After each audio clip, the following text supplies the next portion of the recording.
प्रकरण 4 फुटकल रचनाएं। आदिकाल में मोटे तौर पर 3 तरह की भाषा मिलती है।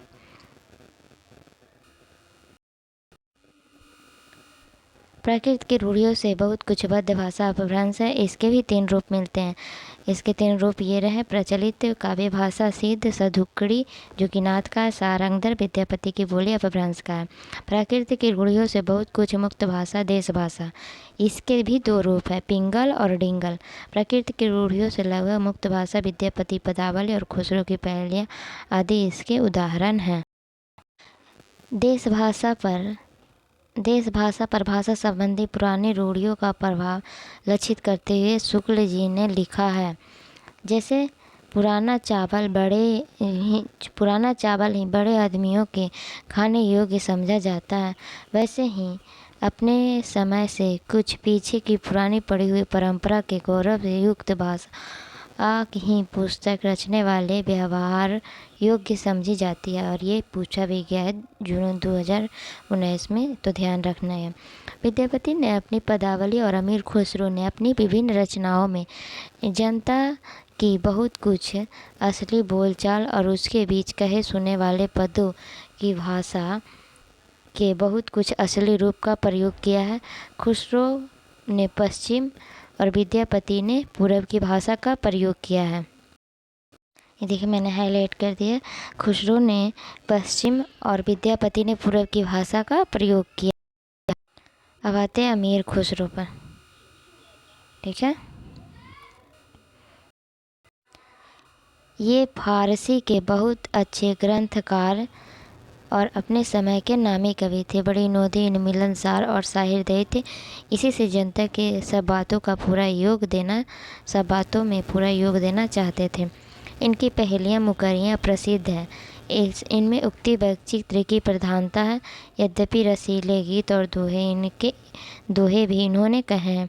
खुसरो नाम पर संग्रहित पहेलियाँ कुछ प्रक्षिप्त और पीछे जोड़ी पहेलियाँ मिल गई, इसमें संदेह नहीं है।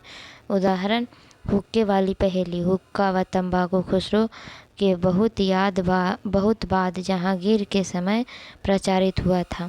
इनकी हिंदी की रचनाओं में 2 प्रकार की भाषा का प्रयोग मिलता है: ठेठ हिंदी बोलचाल, पहेलियाँ मुकरियाँ और 2 सूखने में ही मिलती है। यद्यपि इनमें कहीं कहीं ब्रज भाषा की भी झलक है। गीतों और दोहों की भाषा ब्रज या मुख्य प्रचलित काव्य भाषा है। खुसरो की भाषा दीर्घ मुख्य परंपरा के बीच किसी अंश तक शायद ही कुछ बदल गई हो, उसका पुरानापन कुछ निकल गया हो, पर यह निश्चित है कि उसकी ढांचा कवियों और चारणों द्वारा व्यवहृत प्राकृतिक रूढ़ियों से जकड़ी काव्य भाषा से भिन्न था।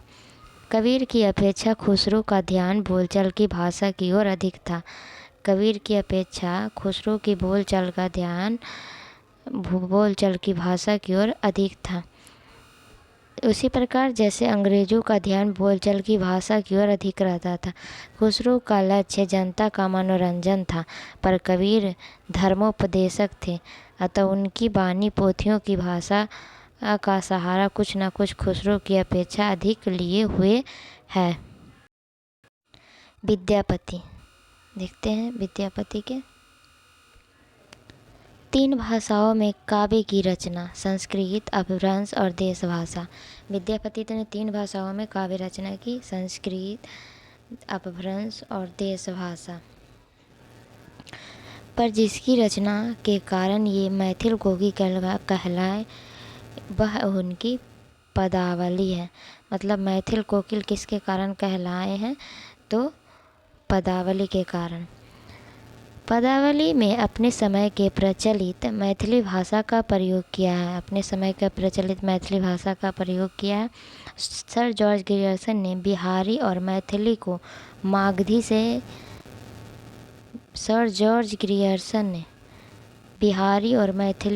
मागधी से निकली होने के कारण हिंदी से अलग माना है, किंतु शब्दावली की एकता के आधार बताते हुए शुक्ल जी ने घोषित किया है कि जिस प्रकार हिंदी साहित्य विसल देवरासों पर अपना अधिकार रखता है, ठीक उसी प्रकार विद्यापति के पदावली पर भी। आध्यात्मिक रंग के चश्मे आजकल बहुत सस्ते हो गए हैं, जिन्हें चढ़ाकर जैसे कुछ लोग गीत गोविंद के पदों को आध्यात्मिक संकेत बताया है, वैसे ही विद्यापति के पदों को भी। सुर आदि कृष्ण भक्तों के श्रृंगार पदों की भी ऐसे लोग आध्यात्मिक व्याख्या चाहते हैं। पता नहीं चलता लीला के पदों को वो क्या करेंगे। इस संबंध में यह अच्छी तरह से समझ रखना चाहिए कि लीलाओं का कीर्तन कृष्ण भक्ति का एक प्रधान अंग है। जिस रूप में लीलाएं वर्णित है उसी रूप में उसका ग्रहण हुआ है।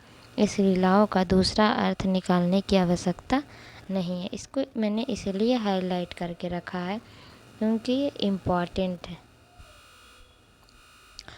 विद्यापति के पद का प्राय श्रृंगार माना। राधा कृष्ण नायिका और नायक। विद्यापति के पदों को प्राय श्रृंगार का माना है। राधा कृष्ण नायक और नायिका और नायक हैं।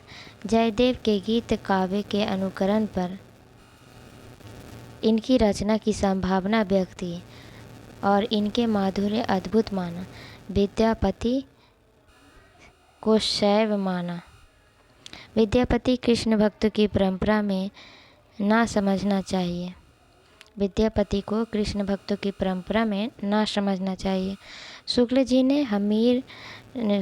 ने राजा हमीर तक वीर गाथा काल माना है। उसके पीछे भी वीर काव्य की रचना हुई तो किंतु कवि की प्रवृत्ति बदल चुकी थी।